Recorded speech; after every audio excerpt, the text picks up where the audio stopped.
Hi, welcome to the Gemara on Chaf Daled Amud Aleph. We're starting immediately following the Mishnah, so it's about 7 lines up from the bottom of the Amud. The Gemara starts with a question, My taima, what's the reason?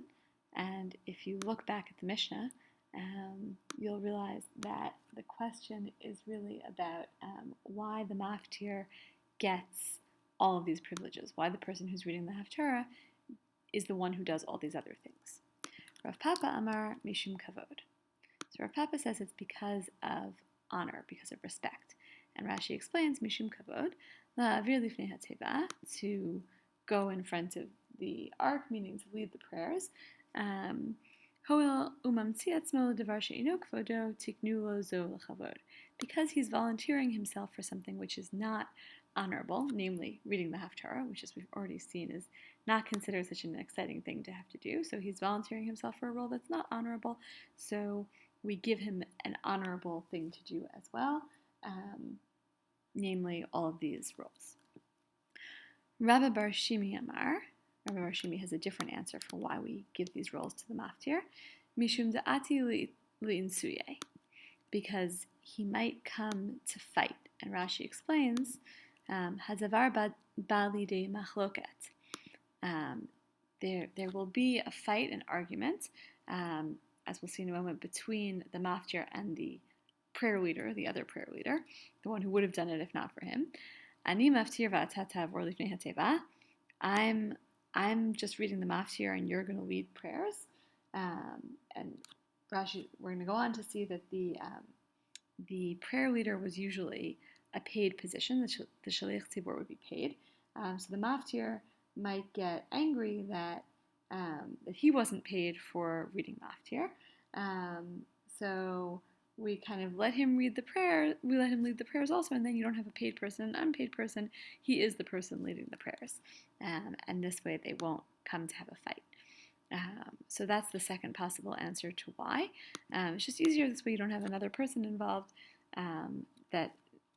where they might come to fight with one another. My beinaihu. What's the difference between them? Meaning, what's the practical difference between these two answers? Why would we care which reason it is? Could it ever make a practical difference? Ika beinayu, the practical difference between them is da'avid b'chinam, if he's doing it for free. Rashi explains, habala for lifnei hateva, inono tel schar. The one who is coming to lead the prayers does not, if he's not getting paid, dahacha insuye leka, then there's no fear of them fighting, right? That's not something that's going to happen if there's no payment involved at all. Mishum kavod ika, but there still is the kavod issue. So if there's payment, then both answers could apply. Right? There's a kavod issue and there's also a fighting issue. But if there's no payments at all, the prayer leader in that place doesn't get paid at all, then that issue doesn't exist, but the issue of respect for the person who's been asked to do maftir still exists. T'nan, we learned in our Mishnah, V'im haya katan, avivo rabo ovrin al yado.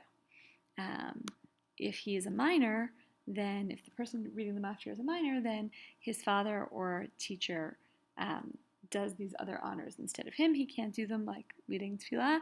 He can't do those things, but his father or teacher can. So if you said that the reason for assigning these roles was because he might come to fight, katan bar netzuyehu, is a katan going to fight? The Gemara apparently thinks that's not going to happen, and so it seems weird to say that reason applies if a katan could be the maftir. So the Gemara says, well, the other alternative doesn't make so much sense either. Elamai, rather what? Mishum kavod? Do you want to say that the kavod answer is better? Katan bar kavodu? Is a katan someone who should get respect, right? That's not so much of a thing either. I know Rashi doesn't comment here, but that would be sort of strange. Also, so neither answer seems to work so well for the case where it's a katan. It's not the case that you would give the katan these other roles because of kavod, and it's not the case that you would give the katan these other roles because he might come to fight. Ella ika kavod aviv kavod rabo. But there is this issue of showing honor to his father or showing honor to his teacher. So since you're giving those roles to them anyway, and not to the katan, we still have both answers applying. Hachanami ika nitzuye aviv nitzuye rabo. And there's also the concern of fighting for that his teacher could fight or his rabbi could fight. his father could fight or his rabbi could fight. So neither answer refers to a katan per se, but since the katan isn't the one who gets these roles anyway, it applies equally to the case of a katan reading maftir, where you would assign these other roles to his father or his teacher. Moving on in the Mishnah, pocheach pores al shma v'chulei. This idea that someone whose legs are bare can divide the shma, but not do some of these other things. Ba'amine ula barav me'abaye. Ula barav asked Abaye, katan pocheach mahu shikra b'torah. Can a person who's naked from the knees down and a minor read from the Torah? And Rashi explains, katan pocheach mahu shikra b'torah. Gadol pocheach huda asur. The case that the Mishnah was discussing that was asur is an adult, right? Someone above, the age 13 or above, whose legs are bare. Mishum v'lo yireh b'chai v'atzavar. Because of the pasuk of lo yireh b'chai v'atzavar, a sort of nakedness shouldn't be seen on you, but that's clearly addressing an adult. Aval katani no muzhar, but a minor is not warned in this regard, right? There's nothing restricting a minor, so maybe you would think that a minor could read from the Torah when his legs aren't fully covered. O dilma lo palig manitzin bin katan legadol. Or perhaps our Mishnah does not distinguish between a minor and an adult. In other words, this is the source of Ula bar Rav's question. He's not sure whether a minor would be the same as an adult or not. Amar le, so Abaye says back to him, v'tibay lecha room. Really, you should ask me about someone who is naked. That should really be your question. Someone who is naked entirely, not someone who's just partly uncovered. A room my time alone. Why didn't you ask me about someone who's naked, right? Meaning, why is it obvious to you that a minor who's naked can't read Torah? Mishum kvod tzibor, because of the honor of the congregation. Hachanami mishum kvod tzibor. So here too, because of kvod tzibor, we're not going to let a minor do it. Meaning, if it's obvious to you, which Abaye is assuming it is obvious to Ula bar Rav that a naked minor couldn't do it, then even a half-naked minor couldn't do it, because the issue of kvod tzibor, the honor of the congregation, exists even though it's only a minor. So you can't have someone who's scantily clad in that way doing these things. Suma pores al shma. The Gemara continues with the next piece from the Mishnah about a blind person. Tanya, we learned in the Breitza, Amrul Rabbi Yehuda. They said to Rabbi Yehuda. Rabbi Yehuda is the one who has this position. Keep in mind that someone who's never seen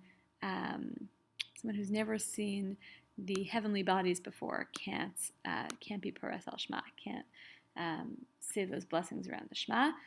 So someone who's blind from birth. So here's what they said to Rabbi Yehuda, presumably the other rabbis. Harbet safu lidrosh b'merkava v'lo tami mehem.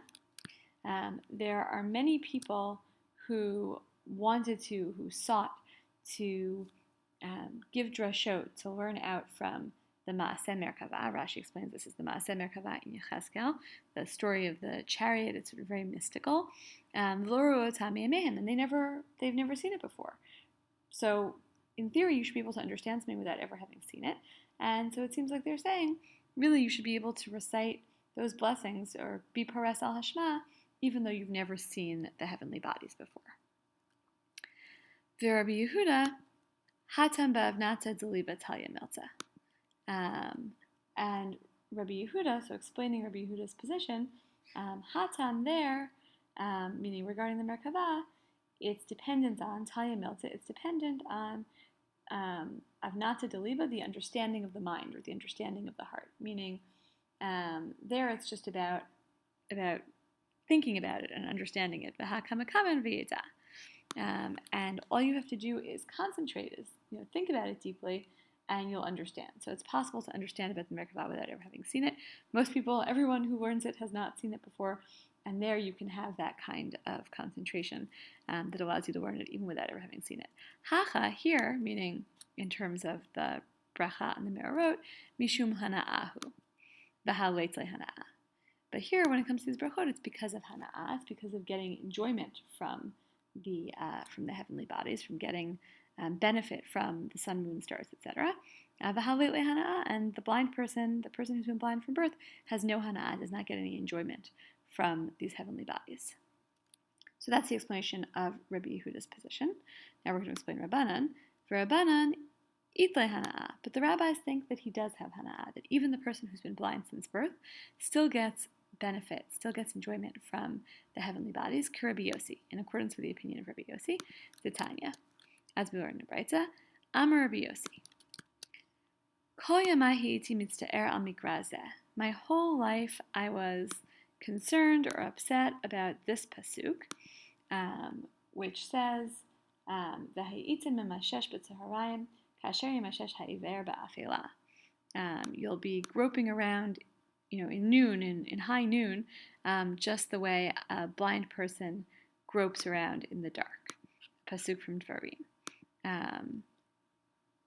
So my whole life I was always upset about this. What does it matter for a blind person whether it's dark or light? Why does it say specifically the way a blind person gropes around in the dark? Because doesn't a blind person grope in the light also? Until this thing happened to me. One time I was walking around in the dead of night and darkness, and I saw a blind person who was walking on the road, and he was carrying a torch, he was carrying a light, this blind person, even though, again, he was blind. Amarti lo, so I said to him, Bini, avukazo lama lecha? My son, why are you carrying this torch? Right? Because presumably you don't need it. You're blind. It's not going to help you. Amar li.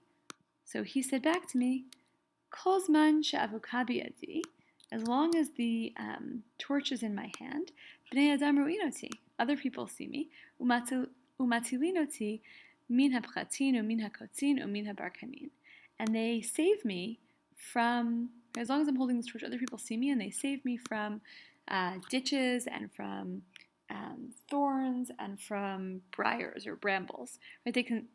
The torch doesn't allow me to see, but it allows other people to see me, and then they can help me out because they see that I'm blind. And so the implication is, similarly, blind people are helped by the heavenly bodies, are helped by the sun, moon, and stars. They derive direct benefit. This is what the rabbis are saying, because even though they can't see, other people can see them and can see for them, and that's helpful to them. So this is the defense of the rabbi's position, that actually someone who's blind can recite these brachot. Okay, we'll stop here.